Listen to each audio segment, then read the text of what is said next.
So to begin today, I'd like to acknowledge the traditional owners and custodians on all of the lands that we are dialing in from today. And I also pay my respects to elders past and present and any Aboriginal and Torres Strait Islanders who also might be dialing in with us today. Welcome. So my name is Claire Maloney. I'm the founder of The Bravery. We're a PR and social media agency since 2012, and we believe in the power of storytelling and it can make the world a better place. We've also got some co-hosts with us today presenting this research. We've got Ben Peacock, the founder of Republic of Everyone. Republic of Everyone is a communications, innovation and strategy agency that is making doing good for business. And we've also got another presenting partner with us today. They're not actually presenting, but they are on the line, I believe, dialing in all the way from Boston. We've got Mobium Group. They're our research partner in this new research, and they're helping leaders transform their organizations to the new economy. So a little bit of running order from today. First, you'll hear from Ben, who'll unpack our new Who Do You Believe research, followed by conversations with impact leaders in this space. We'll have Tim Diamond, the General Manager from the Cotton On Foundation. He'll be joining us in about 10-15 minutes. And we've got Ttobie Arowobusoye, the Sustainability and Social Impact Advisor for Pines. And then also Didi Lo, the founder of Soulfresh. At any time, if you have any questions for us or any of our panelists, just please submit them via the questions function. It's the Q&A button there on Zoom, and we'll endeavour to get to as many of you as possible. So to begin, over to you, Ben. Why, thank you, Claire. Thank you, everyone who's joining us.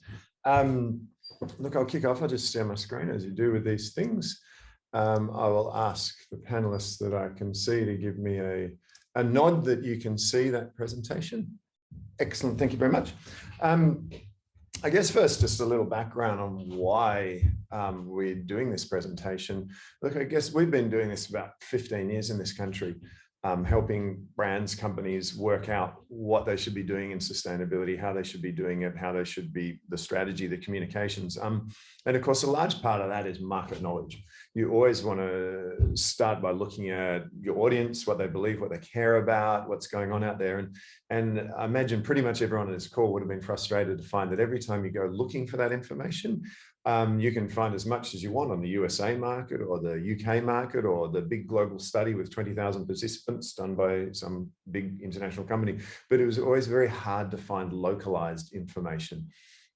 With this in mind, we realized, well, we needed it for our own work to be more effective. But, well, if we're going to do it for our own work, why don't we put it out there for everybody's work? Because, hey, you don't compete to change the world, right? You collaborate. So with that in mind, we went out last year, for anyone who missed it, about a year ago to the day almost, with a piece called The Power and the Passion, which was simply asking the question, what are Australians most passionate about when it comes to social and environmental issues? And who has the power to change that? And the punchlines of it were, there's three big issues that people are most concerned about: our oceans, climate change, and plastic waste. And when you look at extremely concerned as an answer to the question of how do you feel about this issue, you found that there was a pretty high ratio of people extremely concerned, but also that environmental issues had really risen up the scale. I think if you'd have asked this question 10 years ago, it would have been far more social issue focused. The fact that the top 6 named were all environmental issues was a surprise to us, and that the next were all about people, were all social issues. It also told us that there's differences in the generations, there's similarities and differences. So when you look at those top 3 issues, climate change, oceans, and plastic waste, you sort of see them toggling their positions there depending on the generation, and reasonably similar levels of concern. 2 standouts were that mental health was coming through as an issue for Gen Z, which at the time wasn't really being talked about, but I think you'll agree in the last year that's really come to the fore as a conversation. And the fact that boomers, the climate change didn't come into their top 3. So you started to see the difference. And what's not shown on this slide, but is in the report, is when you looked at levels of concern overall across all issues for the generations, it was much more heightened with the Gen Z. It went down a bit for Gen Y and down a bit for Gen X, but they were roughly all at a reasonably high level of concern, and then did dip for boomers. So it shows showed us there is a bit of a generation gap in the concern for these issues. Now, of course, this is pretty relevant information for anyone who's doing who's doing communications for a company, whether it be employee communications, whether it be investor communications, or whether it becomes more consumer communications. Because of course, the biggest market right now out there is Gen Y, millennials. But of course, the big growing market that's coming on is Gen Z. So of course, you always want to be relevant to both your current customers, but the customers that are coming through. So the fact that these people are far more concerned about this than past ones, I guess rang a bit of an alarm bell in the market that companies and brands need to be involved in this. And the people themselves spoke up on that to say, well, yeah, you do need to be concerned, because 80% of us, roughly 4 out of 5, are starting to demand this of brands and companies. And you can see the sorts of things they say. And it's really only 1 in 5 that's that vocal minority that can kind of skew what you believe you see out and hear out there. Because of course, the louder voice people believe is bigger than it really is. And you can see just the response and the attitude in that particular response and how it compares to the other responses. You can see how that might appear louder in the market than it really is. And what that, of course, tells you is this is not niche. This is super mainstream, which is why it's not surprising that over the last few years, you've seen a lot of companies and brands get involved in the space. Not all of this is from the last 2 or 3 years, but some of it is. You see a big move in the FMCG market towards trying to work out what to do about plastics. You see, of course, Woolies and their big bag ban, and so on and so forth.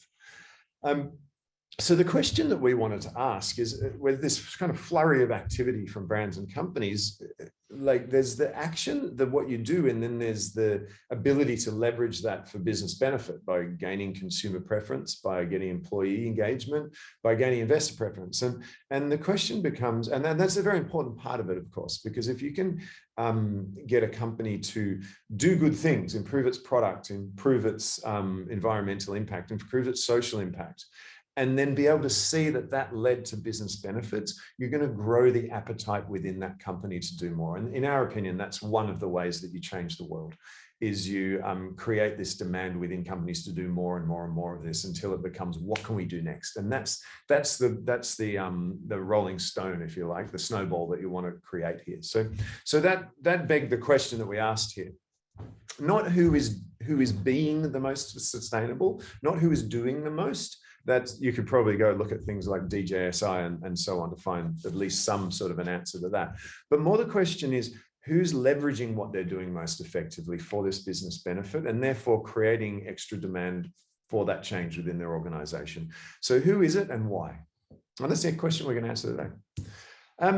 Who we asked, just a little bit about the research. The wonderful Nick Bez at Mobium Group, of course, advises and directs on this. And to show you how thorough he is, to put out a piece of research that is representative of Australia, you have to have 1,024 people. And so whenever you read those little surveys in the news, like News Corp surveys and so on, it'll always say N equals 1024 somewhere, which is basically saying we surveyed enough people to be statistically relevant.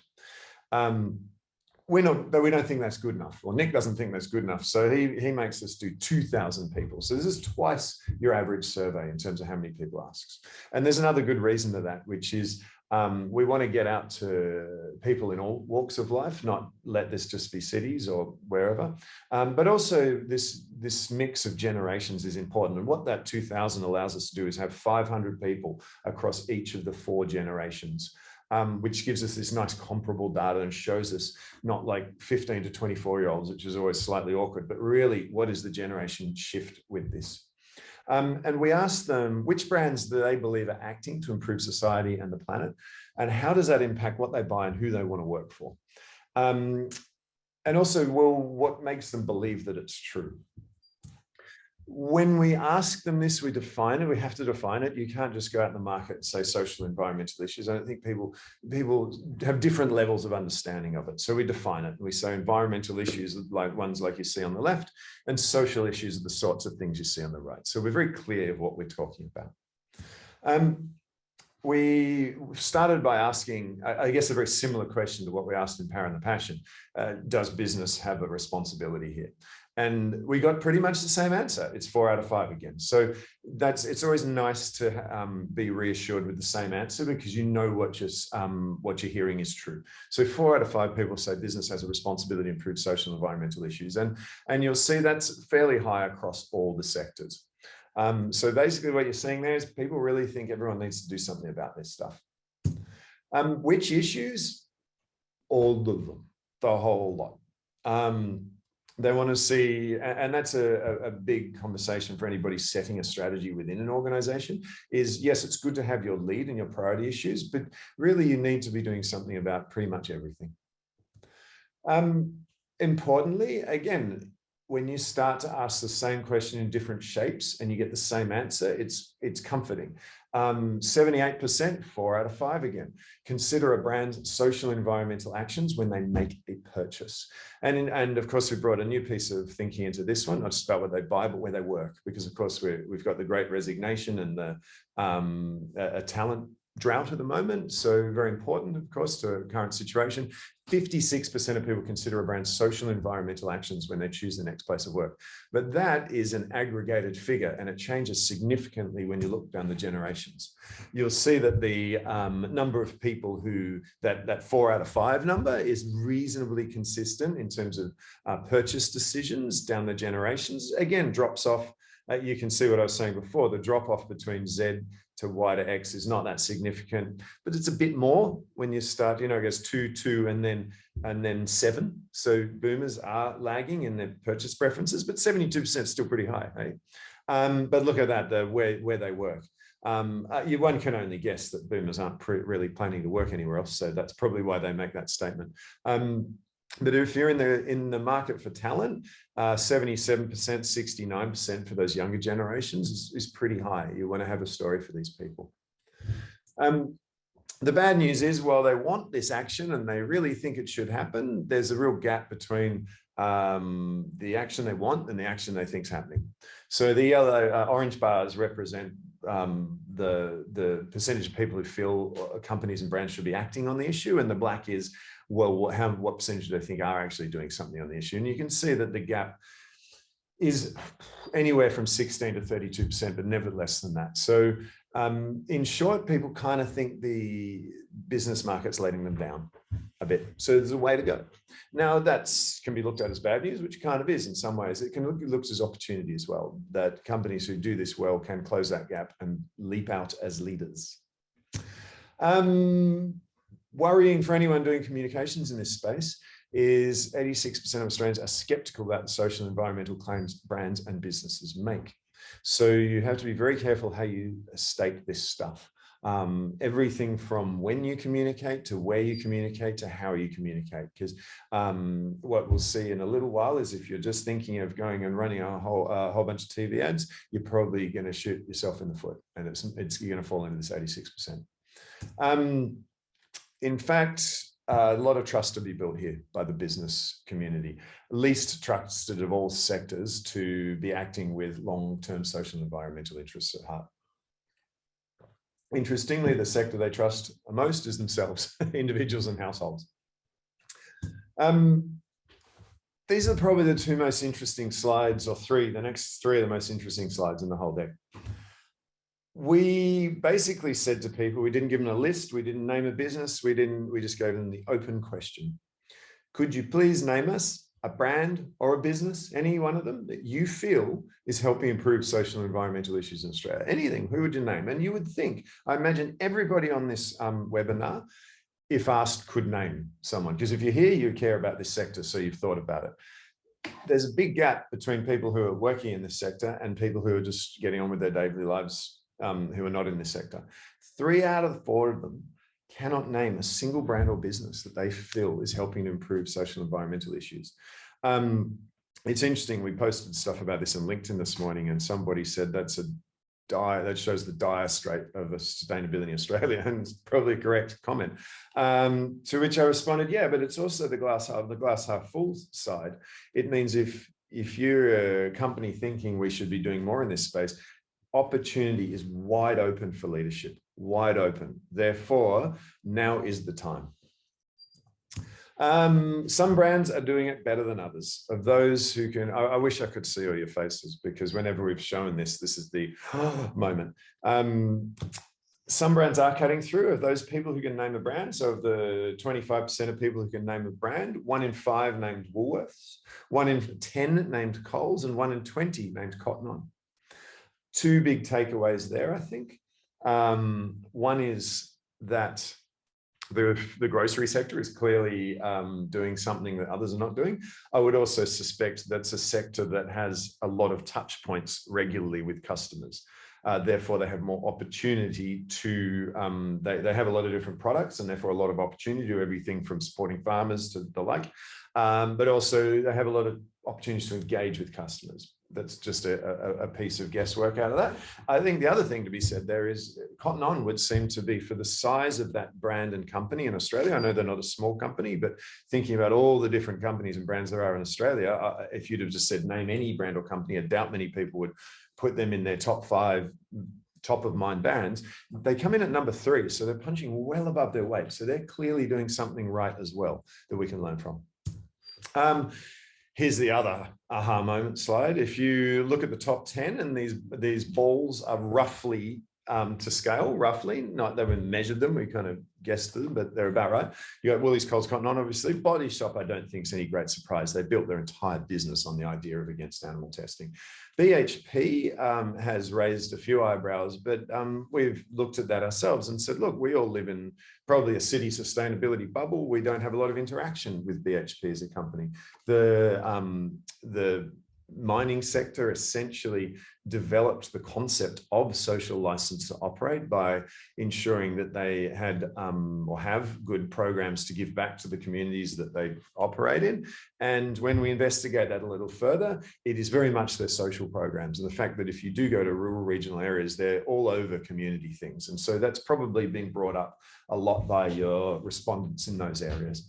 McDonald's, again, another one that people sort of in sustainability questioned a little bit, because you probably don't hear from them much in sustainability circles. But again, some things they've done that are high touch point. Again, a lot of people eat at McDonald's, so they have a lot of opportunity to have a touch point with their customers. And one of the key touch points, of course, is when you take a straw. And of course, they went from plastic to paper straws. Now, I'm not saying that's the whole story, but it's an example of how simple, tangible moments that I, as a customer, engage with are important in getting on lists like this. Aldi, of course, completing in many ways, not quite completing, but close to the grocery sector. Lush, again, probably not a great surprise. A lot of things to say, a bit like Body Shop. And then Qantas and Telstra rounding out the list. Of course, we don't want to just know who, we want to know why. For Woolworths, by far the main statement, because we asked people, why did you choose that brand? The most mentioned statement was their removal of plastic bags, the removal of free plastic bags at checkout.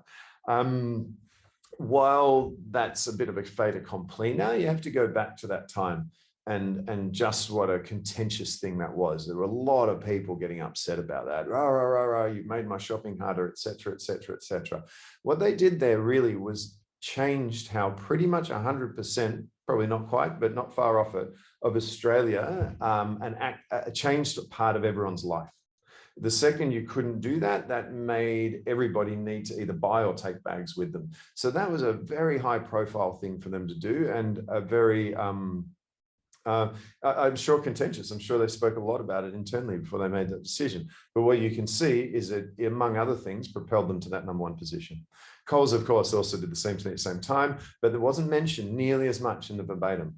What was mentioned a lot more was their commitment to 100% renewable energy. Again, an issue that people understand and connect with.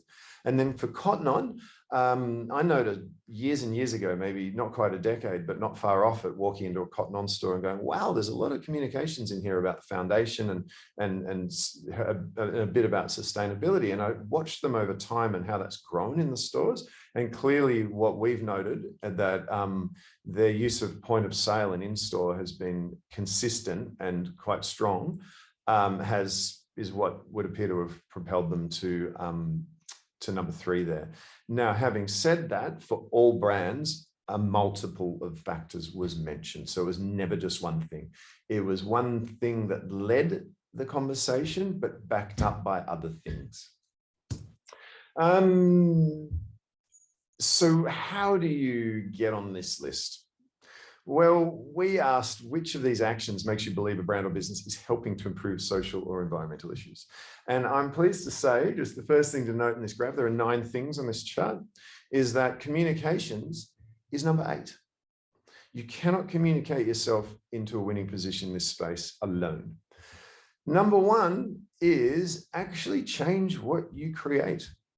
Socially or environmentally friendly products or packaging is the only thing that got more than 50%. That's the standout leader here. If you start to change what you make, people start to believe you for real. Number 2 is a huge surprise to me. We spend a lot of time helping companies with their ESG strategies, sustainability strategies, and I still consider that they were relevant mostly to an investor and perhaps an employee audience. This would suggest that I'm completely wrong, that people are spending the time to look at the product, but then go and look at the story and the strategy behind it to go, is this a one-hit wonder, or is this part of something bigger? And the third thing there is simply a subset of that, public pledges of action, because they generally fall under your sustainability strategy. So matching up your consumer marketing and conversation and action with your corporate or your company level strategy is important. You can see donating, partnering with causes, charities, NGOs, taking a public stand, so advocacy. It's always been a bit of a frustration to me that there's not a lot of corporate advocacy in this country. You see a lot more of it in America. Regular and transparent reporting to me is a subset of again, having an environmental strategy with measurable goals. It's the reporting part of that. Financial commitments and budgets in place. So they want to know you're committing X to these things, and then communicate. So that's a lot of things to get your ducks in a row before you go and communicate. When it does come to communications, unsurprisingly, again, we're seeing the same data in different shapes. People say that changing your product and packaging is the most important thing you can do. Well, guess what? In terms of communication, the most important thing you can do is packaging and in-store. It marries. And again, cotton on in number 3, it marries. So the first place to start is with the touch point of the consumer, not the DVA. News media coverage. So what does the news talk about? New things. So if you want to be talked about in the news and you want to get this kind of free media, do something big and do something new. The third one, again, the surprise, the things in here that you wouldn't expect to see because they're not normally part of consumer marketing much. Often consumer brands don't even have a website. And when they do, they tend to be just sort of a bit of a holding page.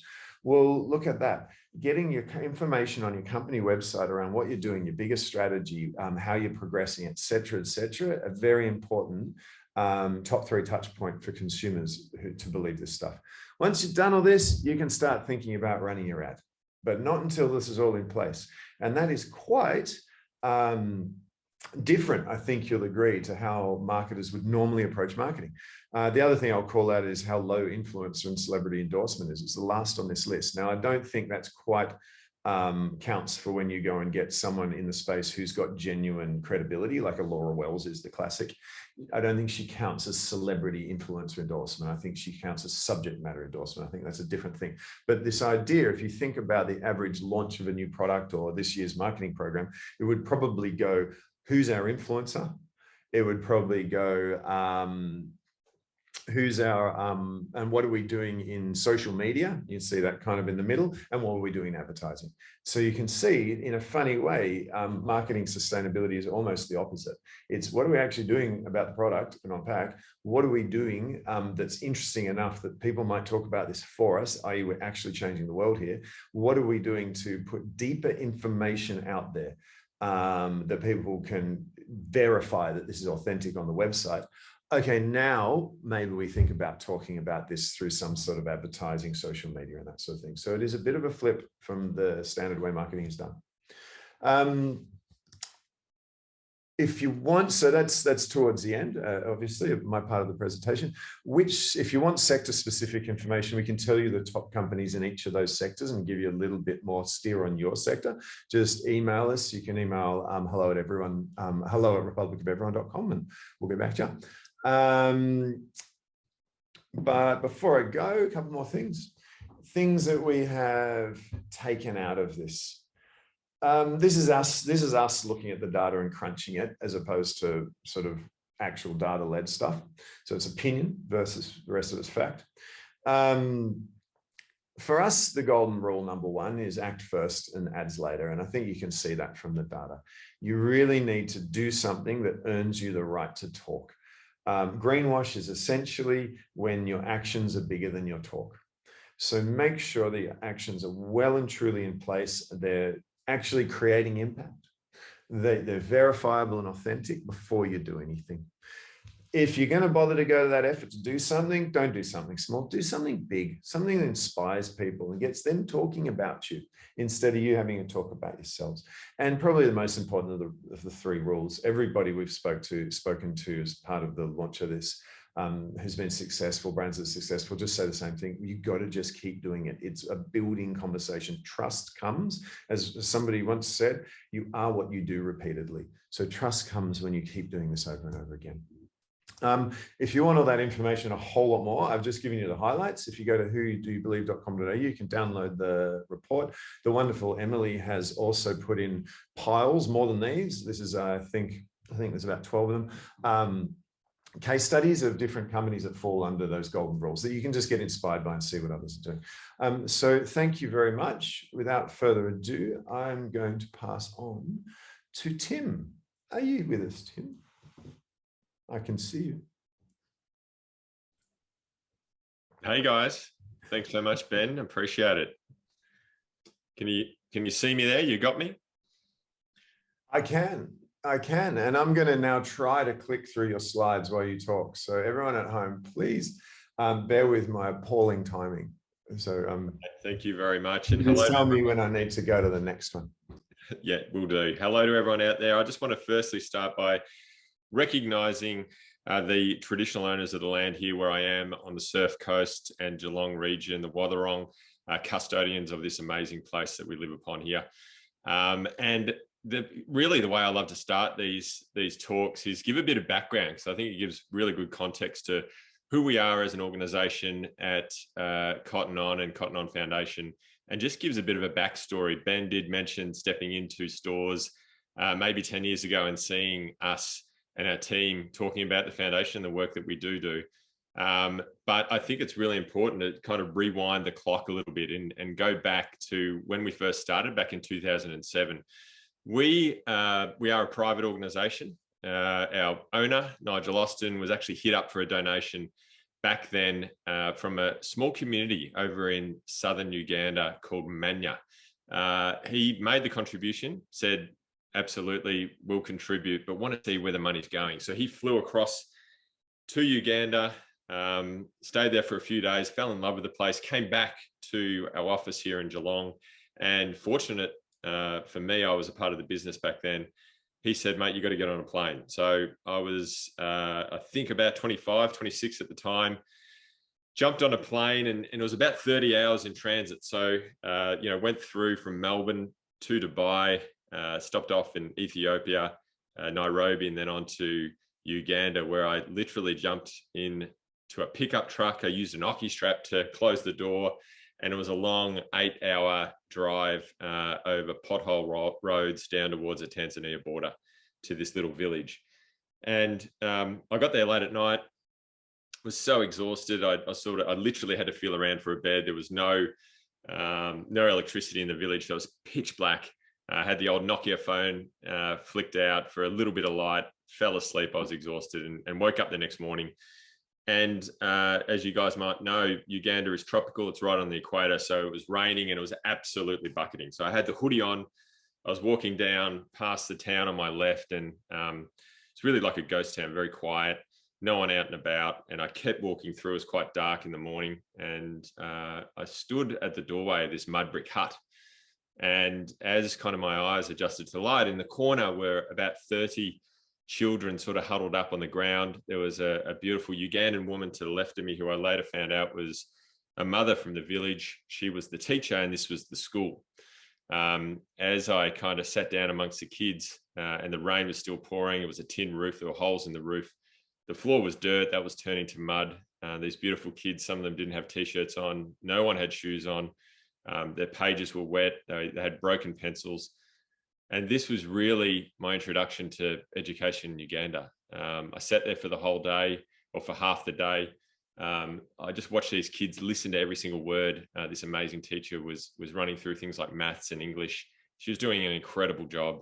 Later on, I actually wandered down the road about 2.5 kilometers with a young boy, a young student from the school. His name was Paul. He was 11 years old. I went to his home with a local nurse just to see his home. He actually invited us down to his place. And again, another mud brick hut. The rain had stopped at this stage, but we walked through his house. He showed me where he slept on this thatched mat on the ground. The house was immaculate. It was beautiful. We went outside and he showed us this rabbit hutch. He was so proud of 3 little rabbits. And I got down on my knees and I said, mate, thank you so much for showing me your home. And I said to him, can I say thank you to your mother and father? And he said he'd never met his father.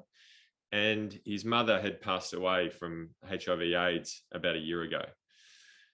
And with that, I still remember today, these little voices came out of the banana shamba, the banana plantation behind us. And there's a little boy and a little girl, probably about 5 or 6 years old. They ran up to him and it was his little brother and sister. And it really dawned on me that this little man, little fella, 11 years old, would get up every single morning, look after his little brother and sister, find food, find water. He would have the courage to walk 2.5 kilometers down a road in the rain to sit in a school that was falling down around him. And that was his everyday routine. That was how he got access to education. That was his pathway to try and forge a better life for himself. And so over the next month or so, we sort of spoke to everyone across not only that village, but across the district, mums, dads, teachers, politicians, nurses, everyone that we could possibly speak to talk about what do we do here? How can we play a part, and how can we give opportunity to more kids like Paul and his little brother and sister to offer a pathway and to offer that opportunity to, I guess, pull themselves out of what was a pretty obvious situation in that they were stuck in poverty. So we essentially got to work. We whiteboarded all of these opportunities. We knew what the focus was at the UN level at that time, the Millennium Development Goals. Vast amount of goals. We wanted to narrow the focus with the community, and they come up with really what was 4 pillars: infrastructure, healthcare, sustainability, and education. So we got to work. We actually renovated a brand new school. We built a nurse's quarters for the local medical center. We dug a borehole for clean water, and we started planting crops for food security for the local school. It was only small scale. We raised that year about $140,000 through our Australian stores back then. And we were selling what we called tote bags, which, at that stage was $2. Reusable tote bags, where all the proceeds went back to Cotton On Foundation and our work. And therein kind of lied, I guess, our secret herbs and spices. We came back and we told the story, and immediately we got engagement from our team, engagement from our customers, and we instantly saw sales grow. We doubled our numbers the next year and then doubled again the year after in terms of dollars raised. And we're able to do more work. So we expanded through past our initial work in Manya Village, where we formed a brand new primary school, secondary school, and offered scholarships to tertiary education, where we look at someone like Paul and his little brother and sister have now gone through the system. Paul is a practicing accountant in the city. His little sister is at university, and his brother is actually working in another part of the country. So immediately that has changed the dynamic for them alone. We might click through, Ben, a couple of slides, but one thing that I want to sort of point out is, this model is really driven by the group purpose. So we exist to make a positive difference in people's lives as a group. Now I'm talking about the foundation I'm talking about our work as a foundation rather than just the business as a whole. Obviously, the business has a sustainability focus, and our customer expects us to. I'm not going to talk to that today, but more so about the focus of the foundation. We now have been able to expand our work through that momentum in countries right around the world. So we now work right across southern Uganda. We've taken our work to South Africa, where we now work in Durban. That's the slide there. Thanks, Ben. Where we now work in Durban. And we know, what is needed in each of those areas. Today in Johannesburg, where our office is based, over 50,000 young people don't have access to school, literally because there are not enough schools. In Thailand, we work along the border of Myanmar with migrant children, Burmese children that come across. We know there's 8,000 kids today that schooling in migrant centres that are not recognised by the Thai government, so informal education. And in Uganda alone, in southern Uganda, we know firsthand by seeing it that kids don't have pathways. They don't have access to primary, secondary, and to advance their schooling to get meaningful employment. So right there, we've already got a mission. We've got something in front of us that we need to address. And we've been able to do that in its infancy, definitely in South Africa and Thailand, and with more longer term change in Uganda. So in Australia, we do work up in the Northern Territory in East Arnhem Land with the community of Yirrkala, really learning over the last 8 years on what an incredible culture we have in front of us with Aboriginal and Torres Strait Islanders in Australia. We do focus on opportunities for youth up there, where, not to go into too much detail, but we do have a music program up there, a learning on country program up there as well, and then also teacher training program, so we can continue bilingual education up in Northeast Arnhem. So that, as a snapshot, has gained incredible momentum. We might click to the next slide, Ben, where, and the next one again, sorry, where we really look at our model. And it all starts with amazing product. I mentioned tote bags before, but we now have expanded our offering to be water bottles, so not plastic, aluminium water bottles, first in Australia, infinitely recyclable. Our tote bag has now gone up to $5. We do offer that as an organic cotton reusable tote bag. And again, still staying with the same focus that 100% of the proceeds go back to Cotton On Foundation and our global projects. And to Ben's point earlier, we do absolutely educate our team to be able to talk about that firsthand experience and allow our customers to really take action. That's so important. If they step into the store, if they are shopping online, that they can purchase a product and make a difference. We use those funds to make an impact. That's the other part of the process. And then obviously we prove that impact. So ideally, we're seeing this flywheel effect where we're utilizing the funds in the right way, we're sharing the experiences firsthand in a transparent way, and then we're able to raise more funds, and we're getting that snowball effect. Today, that's advanced to, from those early days, I mentioned before, raising $140,000 to now just more recently ticking over $150 million that has been raised since we started in 2007. We measure success, obviously financially. We need to be able to raise the money to do the work. 24 million is our aim this financial year.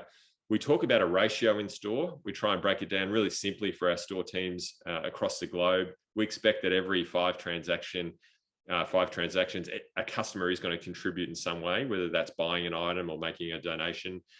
We want to see a minimum of 1% of group sales contributed to the foundation. Today, it runs at about 2.5%.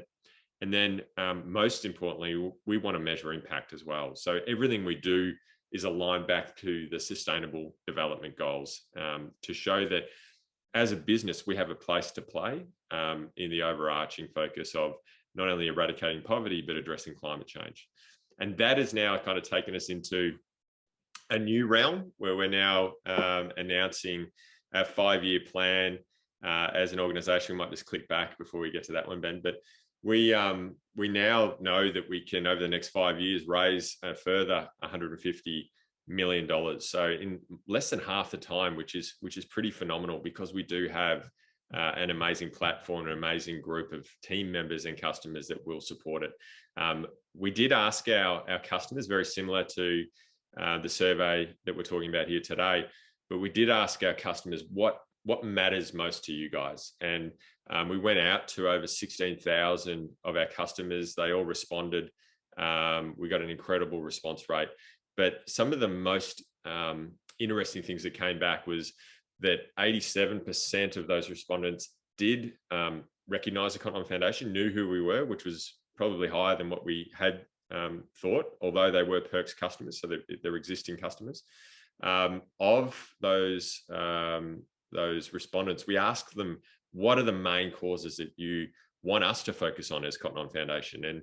And assuming that they knew what we did, education came back as number one. So education for the most marginalized came back at 30% of respondents.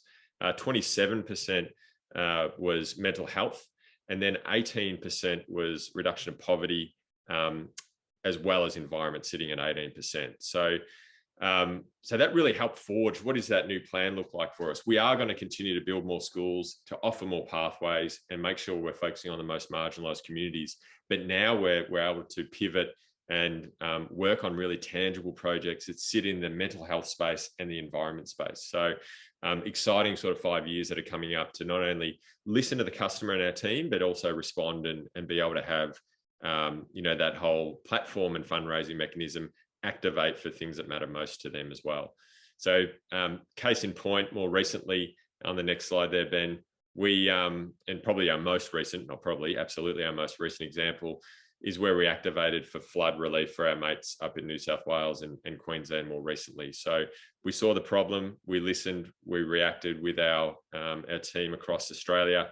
500 stores online over the span of 17 days raised $583,000 to support the Aussie Red Cross across Queensland and New South Wales. So again, heard from our communities, heard from our customers and our teams that this is something we need to address. We quickly activated. So I think that's a key point. We've got this army of crew that are ready to go, passionate team members that activated really quickly to address the need and raise the funds. And those funds are already gone and into the hands of people who need it most. So, so that's one example of how we've been able to activate. Team engagement is so critical for us over the span of kind of the last 14, 15 years. We've sent over 1,000 team members to the ground. So when we talk about to the ground, to communities we actually work with, to find out more, to understand more, and be able to share that with their family and friends, our customers, and grow that culture internally of a very genuine focus of making a difference. So they come back, become advocates, and again, contribute to that snowball effect. So that's it, guys. Thanks, Ben. Thanks for giving me the opportunity to talk about Cotton On Foundation and the impact that we make. Thank you, Tim. And now we're going to hand to Ttobie from 4 Pines. Hi, everyone. I'm Ttobie. I look after sustainability and social impacts at 4 Pines. And hopefully I'll be able to have a bit of a yarn with you all about the great things we're doing for impact, for the environment, and for communities and people. So I think the first thing to talk about is we are really all about collaboration and working with other people. So we are a B Corp, and we are also 1% for the Planet members, which means a few of our beers generate money for charities that are environmentally aligned. So for us, the charity that we work quite closely with is Langcare Australia. So we've been doing a lot of work with them in terms of tree planting. The first one we did was a project that was within our supply chain. So working with Rifled Hops, who are great suppliers of hops down in the south coast in Yuin country. This is actually photos of us. You can't see me, I'm hiding in most photos. I'm really good at that. I think like the last photo, like my hair is just behind someone's hat. But this is us going down to do a lot of planting across the creek line at Rifled Hops to help them become more drought resilient. So what was really great about this project is that we helped Rifled become drought resilient, which means that they were able to grow more hops, which in turn means that we are able to buy more hops from them. So it's just a really great win-win for everyone. Win-win for the community, win-win for the environment, win-win for Rifled, and obviously a win-win for us because we have some delicious hops to brew with. What's really special about working with charities like Langcare and all the other charities I'll be talking about later on is that it gives us real authenticity and makes us makes it easier for consumers to understand where we lie and where we stand when it comes to the environmental impact that we're trying to create.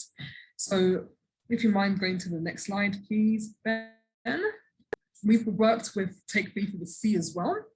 So they're all about taking 3 things from beaches to make sure that plastic doesn't get into oceans and into waterways. So obviously we are a beaches brand. We're started on Manly and we're all really passionate about the ocean at Four Pines. So working with a charity like Take 3 just made absolute sense. We were able to activate consumers as well, or people as well, in our venues to purchase Take 3 for the Sea cleanup kits, go down to the beach and take as much rubbish as they could from those areas as well. So that kind of augments the experience for consumers. So they're able to see that Four Pines is doing some great stuff, Take 3 is doing some great stuff. Where do I fit into that story? And the way they can fit in might be a bit maybe a bit unsure about how that can happen, but we can facilitate that like experience for them. And that was really quite a powerful initiative that we had. So we had a few cleanup kits in different venues across Australia, and people just really loved them and were really passionate about getting involved. And for me, I was actually quite surprised about how swiftly the cleanup kits just flew out of the door to our venues. But then if I think about who the consumer is and who is coming to our venues and where the venues are located, it actually does make a lot of sense.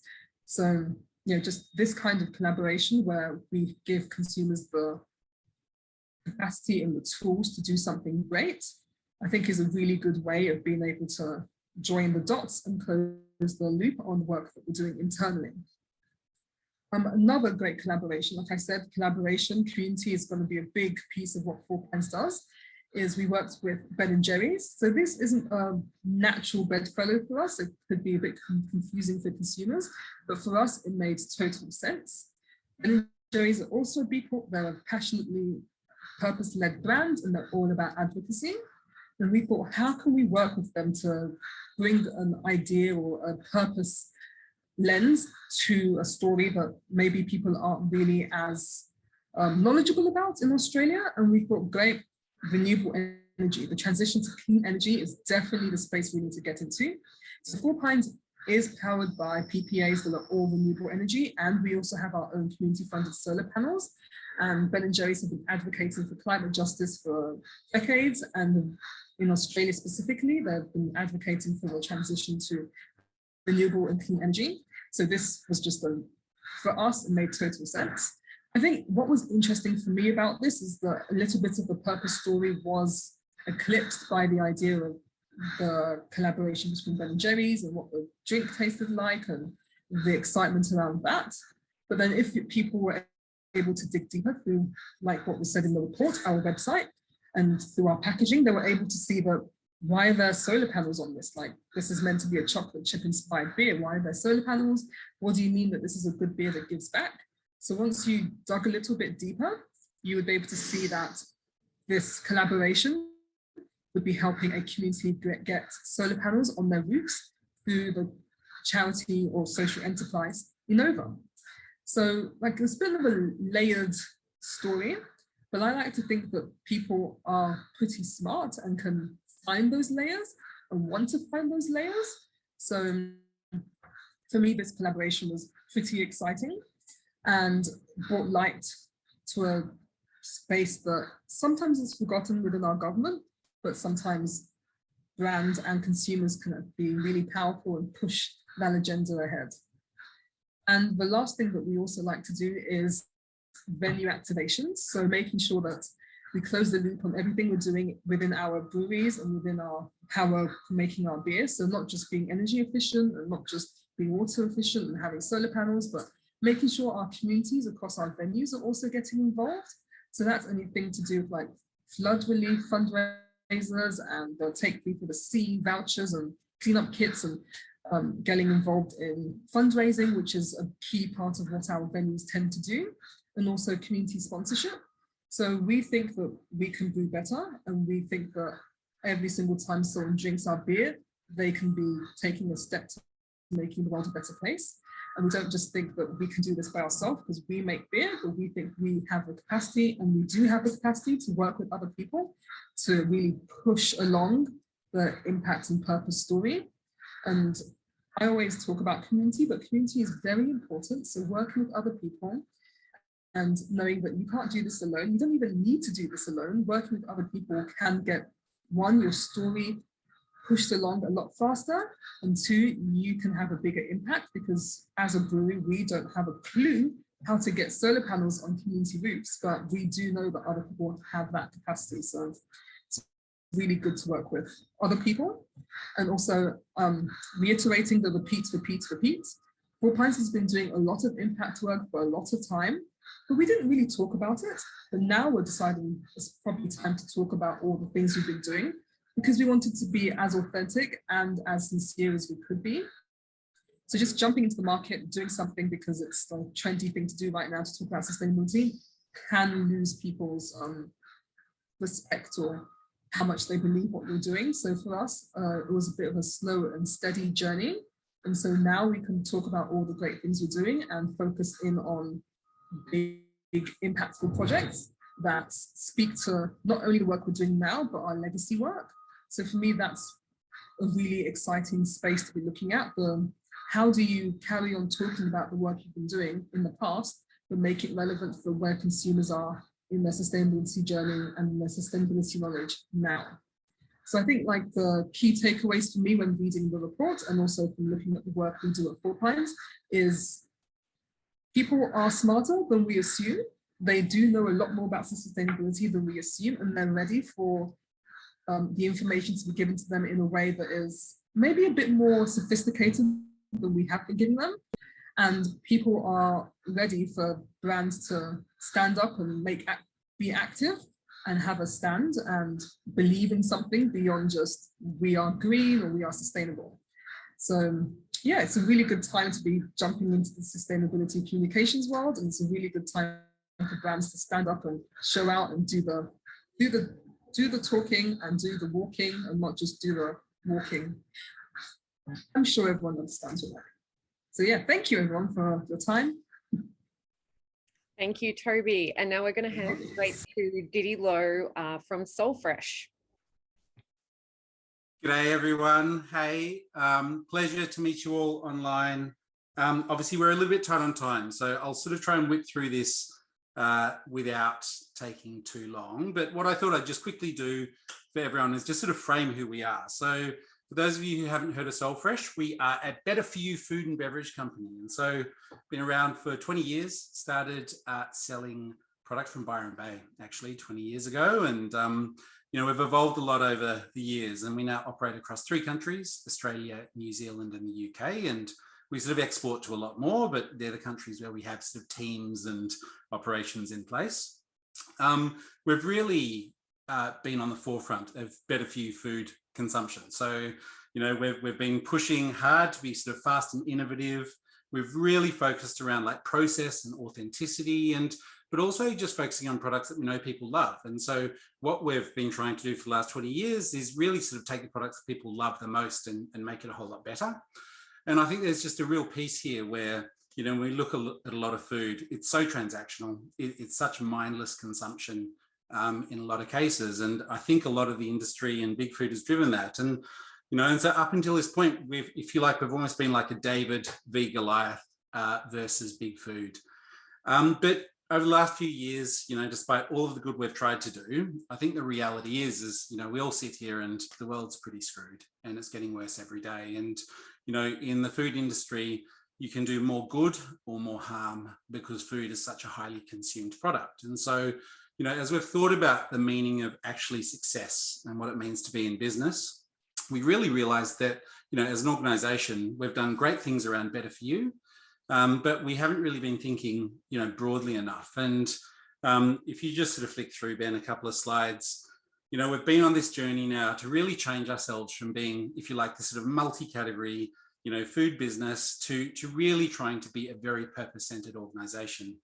You know, hearing the research today, like 86% of consumers are skeptical, just does not surprise me, because I think, if you look at every single brand out there, there's a lot of purpose washing going on. And we were very keen that that would never be the case with Soulfresh. And so over the last 18 months, we've really dug deep into what it means to be Soulfresh, what it means to be each one of our brands, and what are we actually here to do. So I'm really happy to say that, you know, we've sort of really finished a lot of that work, and we're now starting to really drive through with a lot of our initiatives. And so what we thought about in terms of how we actually bring this to life was essentially in 3 different areas. One being very purpose-centered, which I've touched on. So just making sure that we are authentic all the way through, really clearly understanding what it is we're actually trying to change. Really reframing what we're trying to do from better for you to better for us, which is this idea of just a greater consideration around the impacts of what we do and also the benefits. The second way was being impact-led. And so making sure that we could then define, and much like what Four Pines and Cotton On have done, around really clear about what impact means. And so we've created an impact model that I'll touch on really briefly. And I think for us, it was really important that we are focused around the industries that we're in. And then the third way that we've really been focusing on trying to drive that impact is winning through partnerships. And so, you know, the talk of collaboration, the talk of partnerships, I think is really clear. Like, no one organization can deliver this change that's required. You know, what we can do, though, is really partner together to create impact. And so we're absolutely doing that through our brands, and we're doing that through all of our retail partnerships and, you know, all of the people who are out there representing the brands. So where we landed on was this place of, you know, disrupting food for a better world. And, you know, we used to be all about disrupting food for good, but as we sort of really realized that good sort of was good, but probably wasn't sort of expansive enough. And we really sort of evolved our thinking from not thinking about taking on big business, but really thinking about tackling an industry, because we think it's actually that this sort of food industry and fundamentally how it's set up that promotes such imbalance and complacency. We obviously have had a lot of experience over the last 20 years in incubating and scaling countless brands. And so, you know, we really see that as being one of our core capabilities. But just then distilling down into actually being impact positive. And so this aspiration to be the most impact positive business that we can be, and ideally the most impact positive business globally. And so what it means is not offsetting, because offsetting doesn't go nearly far enough, but actually understanding what on a net basis it means to be impact positive. Now that considers packaging, it considers ingredients, it considers all of the stakeholders, you know, the farmers, the people we work with, you know, our customer partners, that whole sort of network. And, you know, we really feel like our role is almost to be like mycelium, where we're connecting with all these different stakeholders, making sure that what we do is we sort of distribute fairness and outcomes through everyone. And so moving on to the impact model, we sort of focused in 3 different areas, being sort of the happy, healthy human beings, which is what we've always done, thriving communities, and a sustainable home planet. You know, for us, Better World is actually in the center of all of those things. And for our brands, we're absolutely aspiring to get to that place. And it's not that every brand can get there, but certainly what we're trying to do is think about, you know, to Ben's point, changing what you create, changing what you make, to really have full consideration around trying to get to that better world place. And so what we've done, you know, we've got 7 brands, which I'll touch on briefly, but we sort of really realized, if you flick over to the next slide, that, you know, what these brands have been trying to do for a long time is sort of create these better versions of, you know, these products that exist in these mainstream categories. But we're now super focused, right? And when we think about impact and change, we're looking directly at these major categories and the impacts that those categories have on people, on communities, and on the planet. And so we've done a lot of work, a lot of research, getting really clear about where the impact's occurring, where from a consumer point of view, the communication is actually breaking down, so that we can then really focus our brands around trying to create impact inside the categories in which they operate. And we think that's really important because we think it's quite relevant actually to the industry. We think it's relevant for a consumer in terms of being able to sort of connect, you know, the problem with the solution. And we think it really is just a natural place for us to take our brands to. And so we really see, if you like, Soulfresh as this sort of platform for change. You know, we want to disrupt what's going on to create something that's tangibly better. And we really see our brands then as these impact vehicles about trying to sort of create and drive that change. And so flicking over to the next page, this is just a brief summary. So if you sort of see the 4 categories, we've got Low Bros, which has been really successful for us, which we're doing, you know, wonderful things with that we can share soon. Another Bloody Water, which we're really happy to be bringing back, but in a much more sort of, considered, purpose-led way.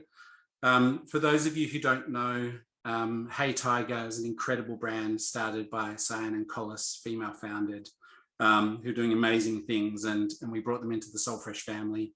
And we're just about to bring that back out now. And then some other brands you might have seen being Nutty Bruce, Wildly Good, and Eaty. And so each of those brands, is very, very defined now around what it's trying to achieve. And maybe, you know, I'll just touch really briefly on some of what we're doing. So Another Bloody Water, you know, for those of you who remember it, you know, we had a whole lot of fun with it, you know, probably back in 2006, and we pulled it because it was single-use packaging and was plastic, and we just couldn't reconcile ourselves with selling something that was sort of fundamentally very damaging, even though we were using recycled plastic, etc. And so I'm really proud with what we've done with it, and we've been holding it there, knowing it was, you know, there to come out again. And you know, we're partnering with Street, Beck Scott and her amazing team in Australia.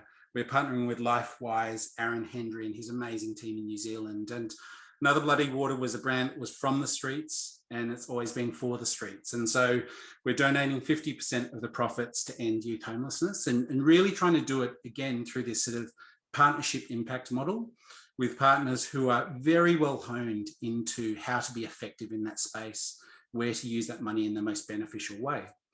And so, you know, there's a bit more detail on the next couple of slides on this, but it's just coming out now. You know, we're so happy. We think this is, if you like, Another Bloody Water fulfilling its purpose and what it was really meant to do. And so that's exciting. You'll start seeing that in stores next month. And then flicking through to Hey Tiger, touching on before, you know, like this is a completely gorgeous brand, and you know, they did such an amazing job. And you know, we really think about Hey Tiger as almost like this example of how you do it well, which is, it's like a Trojan horse of change.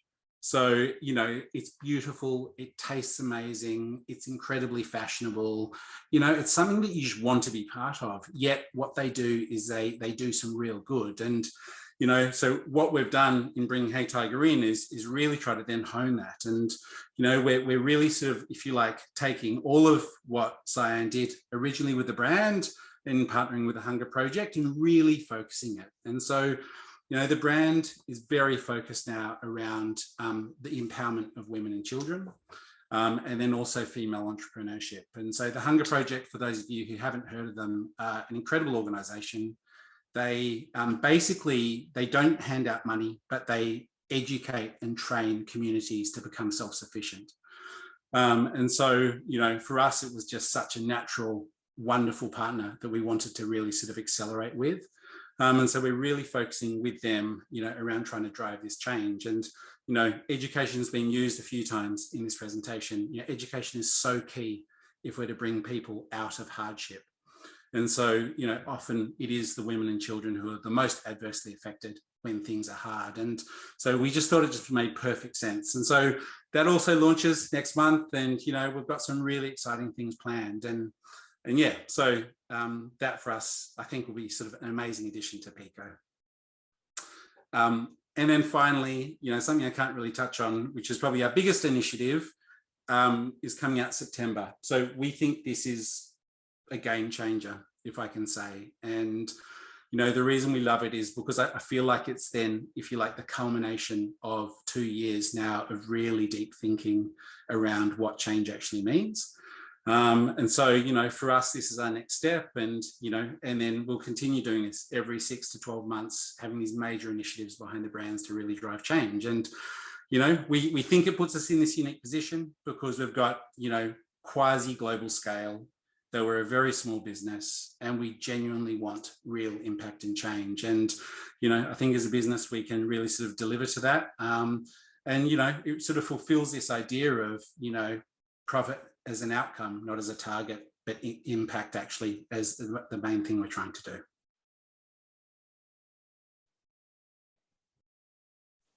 Didi, thank you so much for that.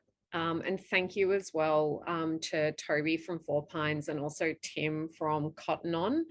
And with that, everyone, I'm actually going to wrap because we are right on time. We're actually a bit over time. So thank you to everybody. I can see so many people staying on. The biggest question that we keep getting is, where can you find this research? Go to whodoyoubelieve.com.au. You can download it. A humble brag moment. There's also an amazing article in the Australian Financial Review about this today. So please do go and have a read of that. And if you need anything from Republic or The Bravery or Mobium, and also any of our panelist partners, if you want to know more about their work, I'm sure they would all be very happy for a connection on LinkedIn, or just come straight through to the agencies and we'll make sure we can get some information to you. So thank you again so much. The lovely feedback that's coming through in chat and had been ongoing as well during the case studies. I'm actually so glad that we're able to give these businesses the time, because we've found with these events, this is what people really want to know. They want to know how companies and brands are actually making this come to life. And obviously between Ben and myself, we've got over a decade's experience of working with a number of similar brands and can help you too. So with that, everyone, we'll say goodbye.